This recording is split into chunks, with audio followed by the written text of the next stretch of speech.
Dumating na ang God of Wealth sa bahay nyo. Tingnan mo, ito ang Chinese na God of Wealth. May rui siya, oh, hawak yung rui niya.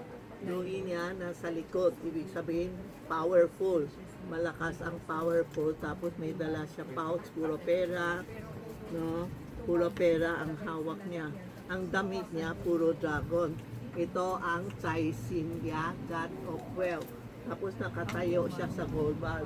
No need ka na bumili ng gold bar kasi nakatayo na siya sa gold bar. Sa mga pera ito, mahina negosyo o malakas negosyo, ilagay nyo sa tabi ni Santiago para silang dalawa natutulong sa business nyo. Pwede din sa kwarto nyo, pwede din sa living room, dining room. Ito ang pera. Pera ng bayan. Pera na masaya kayo.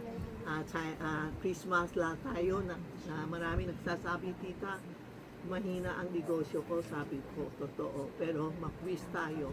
Marami pera tayo. Kaya magsikap tayo, no? Malapit na Christmas. Magsikap tayo. Mag-aber kayo ito. Bumili kayo. Lagay natin sa bahay para biglang pag tinagay mo, lalakas ang pera, papasok ang pera.